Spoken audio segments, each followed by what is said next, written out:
Bonjour à toutes et bonjour à tous, je vous souhaite la bienvenue pour la Tendance de la semaine du 28 septembre au 4 octobre. Alors cette semaine, qu'est-ce que nous avons de prévu au programme? Nous avons une pleine lune qui se forme en Balance. Alors, par habitude, j'accorde très peu d'importance à ce genre de mouvement lunaire parce qu'une pleine lune n'a pas d'impact particulier sur la vie. Ce n'est pas elle qui provoque des changements extraordinaires. Cependant, cette pleine lune qui se forme en Balance, je m'y attarde quand même et je vais vous expliquer pourquoi. Parce que cette pleine lune, déjà, elle va cibler principalement les personnes qui s'investissent beaucoup dans leur couple et pour qui leur vie de couple est très très importante. Et donc ces personnes, comme elles s'investissent énormément dans leur vie de couple, elles font donc beaucoup d'efforts depuis des semaines, depuis des mois ou peut-être depuis des années. Elles font beaucoup d'efforts pour que leur vie de couple aille très très bien ou tout du moins pour le mieux. Donc elles passent l'éponge sur beaucoup de choses, mais aussi elles s'inquiètent, elles ont beaucoup de doutes sur, disons les choses, sur la fidélité de leur conjoint, elles se posent des questions, elles ne se sentent pas bien rassurées sur la durée de leur relation, elles sont très inquiètes sur l'avenir, elles ont besoin d'évolution qui n'arrivent pas, elles ont l'impression que les choses n'avancent pas. Et cela depuis déjà la semaine dernière, puisque nous avons quand même déjà des planètes qui circulent en Bélier et en Balance. Donc déjà la semaine dernière a préparé le terrain. Donc depuis quelques jours, si vous vous investissez beaucoup dans votre couple et que c'est très important pour vous, déjà depuis quelques jours, vous ne devez pas vous sentir très bien, vous devez avoir une espèce de colère qui commence à bouillonner en vous. J'espère tout du moins que vous avez réussi à garder votre calme. Cependant, cette semaine, j'en suis beaucoup moins sûre. Pourquoi? Parce qu'en fait, une pleine lune, qu'est-ce que c'est techniquement? Une pleine lune, c'est le soleil qui est en Balance et la lune qui est en Bélier. Donc ça fait une opposition. Et dans ce cas, une opposition provoque quoi? Provoque une baisse soudaine et fulgurante d'énergie. Et là, pour le coup, comme il n'y a plus d'énergie, plus de vitalité, ce sont les émotions qui prennent les commandes. Et une opposition provoque systématiquement des conflits majeurs qui peuvent aller jusqu'à une rupture. Donc, comme vous vous investissez beaucoup dans votre couple, vous faites énormément d'efforts, vous avez passé l'éponge sur beaucoup de choses, vous avez accumulé beaucoup d'insatisfaction, de frustration, peut-être même un peu de rancœur, vous avez beaucoup d'attentes qui ne sont pas comblées. Et bien là, du coup, cette pleine lune, elle va rejaillir sur vous d'une façon soudaine, votre vitalité va baisser parce que vous êtes épuisé d'avoir fourni autant d'efforts et depuis aussi longtemps, vous êtes fatigué de ne rien dire, d'encaisser, d'accumuler autant de frustration et d'attendre depuis si longtemps, donc vous n'avez plus d'énergie, et là ce sont vos émotions qui vont ressortir, et donc qu'est-ce qui va ressortir par le biais de vos émotions, puisque ça vient du Bélier? Eh bien vous allez tout sortir, c'est-à-dire vos colères, vos frustrations, vos rancœurs, toutes vos attentes. Et là, qu'est-ce qui va se produire? Eh bien, votre chéri, votre conjoint, il va pas comprendre ce qui se passe parce qu'il va se prendre le truc en pleine face, toute votre rancœur, votre colère, votre énervement, vos attentes, vos insatisfactions et tout le fourbi, vous allez tous les balancer comme ça, en vrac et dans le désordre. Alors, bien évidemment, comme nous sommes sur du Bélier de la Balance, qu'est-ce qui va se passer? Votre chéri, votre conjoint, il va dire « Eh oh, là, ça va pas ». Lui ou elle va monter dans les tours, bien évidemment, parce qu'il ne va pas comprendre pourquoi soudainement vous lui sortez tout ça en vrac et dans le désordre. Donc, le ton va monter, et là, les portes vont claquer, et dans le pire des cas, eh bien, votre conjoint, votre chéri va vous dire, bon, puisque c'est comme ça, là, tu dévisses complètement, là, t'as déboîté, c'est bon, au revoir, salut, ciao, bye bye. Bon, du coup, vous allez vous effondrer sur votre canapé, et vous allez pleurer pendant 3 jours. Alors, effondré sur le canapé, pourquoi? Parce qu'effectivement, vous êtes complètement rincé, vous n'en pouvez plus de faire autant d'efforts, et vous allez pleurer parce qu'effectivement, eh bien, les émotions, eh bien, c'est tout ce qui fait sortir après le chagrin. Parce qu'une fois que la colère, l'amertume, l'insatisfaction sont sortis d'une façon plutôt bruyante, mais effectivement, après, vous allez ressortir toute la peine, tout le chagrin provoqué par les doutes, les attentes, etc., etc. Bon. Alors soyez rassurés parce que tout ce qui se produit lors d'un mouvement de la pleine lune, pour moi j'appelle ça du virtuel parce qu'en fait ça fait une rupture, mais c'est une rupture virtuelle. Alors vous allez dire oui, on a rompu, c'est fini, je le reverrai ou je la reverrai plus jamais de la vie. Je vous rassure, c'est pas vrai, c'est pas du tout ça parce qu'avec la pleine lune c'est toujours du virtuel. Donc suffit juste d'attendre 2 jours, 3 jours.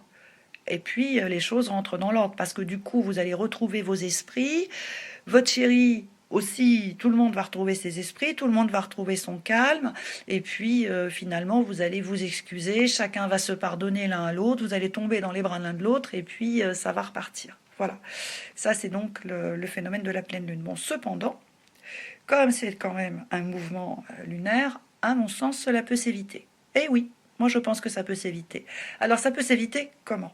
Eh bien déjà en comprenant ce processus et en comprenant que vous faites beaucoup, beaucoup d'efforts pour que votre couple fonctionne. Alors nous sommes lundi. Vous écoutez ce podcast, c'est non donc pas pour rien. Donc arrêtez de faire des efforts pour que votre couple fonctionne. Lâchez votre couple. Laissez-le vivre sa vie et lâchez aussi toutes vos attentes. Soufflez un grand coup, reposez-vous, mettez votre couple en vacances. Ne dépensez plus autant d'énergie, remettez les choses en perspective et, si vous le pouvez, essayez de voir tout le positif qui anime votre relation. Ne vous focalisez plus sur ce que vous n'avez pas. Focalisez-vous sur ce que vous avez. Regardez tous les bienfaits, les petites choses, tout le chemin parcouru et voyez que finalement, tout va plutôt bien. Alors, vous allez me dire, oui, mais il n'y a pas d'évolution, ça n'avance pas. Oui, je suis tout à fait d'accord avec vous, effectivement. Mais l'évolution, c'est pas pour maintenant. Ça, je vous en ai déjà parlé la semaine dernière. Pour qu'il y ait une évolution qui provoque un vrai changement, il faut quand même des planètes un peu plus lourdes. Et ça, nous les aurons à partir du mois de décembre et en 2021. Donc là, pour le moment, il faut que vous regardiez le quotidien, déjà tous les bienfaits que vous apporte votre relation, votre chéri, votre fiancé, et lâchez toutes vos attentes. Et si vous faites ça, si vous lâchez toutes vos attentes, que vous vous reposez et que vous ne vous investissez plus cette semaine sur votre couple, que vous le laissez vivre tranquille, vous lui laissez vivre sa vie, eh bien, les effets de cette pleine lune vont être beaucoup moins importants et dans le meilleur des cas, ils vont avoir aucun impact sur vous. Vous allez me passer ça, mais alors d'une façon extraordinaire. Vous allez même trouver, il ne s'est rien passé, j'ai rien ressenti, c'était génial, impeccable. Voilà, c'est comme cela que l'on évite tout le chaos qui peut être provoqué par cette pleine lune qui se déroule cette semaine et qui, à mon sens, pourrait provoquer des dégâts qui sont complètement inutiles et qui n'apporteront rien à part des désagréments et en plus obligés de s'excuser, de se pardonner. Alors, franchement, c'est complètement idiot. Donc il vaut mieux souffler un grand coup, remettre les choses en perspective et tout ira pour le mieux. Voilà. En ce qui concerne les personnes qui, pour le coup, s'investissent beaucoup dans leur travail et pour qui c'est quand même très très important en ce moment. Alors si vous faites partie de ces personnes, eh bien je pense que cette semaine vous allez constater que depuis septembre, ça avance pas vraiment vite et vous pouvez même constater que vous faites du surplace. Alors cette sensation de faire du surplace peut vous inquiéter ou même vous agacer et vous faire vous poser des questions. Alors déjà dans un premier temps je vous rassure parce que cette semaine vous allez quand même avoir un petit mouvement vers le haut. Vous allez avoir un petit mouvement qui va faire quand même que les choses vont avancer. Vous allez sentir que finalement vous faites un peu moins du surplace, que ça commence à décoller, ça commence à plutôt bien se passer. Il y a une espèce de petite fluidité qui commence à s'installer. Donc certains peuvent avoir des réponses favorables pour un emploi, peuvent avoir un rendez-vous pour un entretien d'embauche, ou ceux qui travaillent à leur compte peuvent quand même constater que finalement, enfin, ça commence à tourner. Bon alors modestement, mais il y a quand même une petite amélioration. Cependant, il est possible que vous ressentiez quand même une petite aspérité, qu'il y a quelque chose qui qui fait que ça coince, que ça tire dans un sens, que ça tire de l'autre quand même, qu'il y a un truc qui va pas. Alors, qu'est-ce que c'est ce truc qui ne va pas? Eh bien, c'est qu'en fait, vous appliquez une méthode, une façon de faire qui vous a très très très bien réussi dans le passé, mais qui désormais ne fonctionne plus. Donc, cette méthode, ce n'est pas qu'elle est mauvaise, c'est qu'elle est périmée. Donc vous devez ne plus vous en servir et pour le coup, vous devez vous intéresser à un nouveau savoir-faire, une nouvelle méthode, expérimenter une nouvelle façon de vous y prendre. Alors, si c'est parce que vous recherchez un travail et que vous aviez l'habitude jusqu'à présent d'utiliser des moyens qui vous avaient très bien réussi jusqu'à présent, eh bien essayez de vous orienter sur des moyens différents pour trouver un travail. Si en revanche vous travaillez à votre compte et que vous sentez que la méthode que vous employez jusqu'à présent, elle fonctionne pas, eh bien c'est le signe que vous devez employer une autre méthode. Alors, une méthode très innovante que vous n'avez jamais expérimentée jusqu'à présent. Alors sur le coup, elle peut vous inquiéter.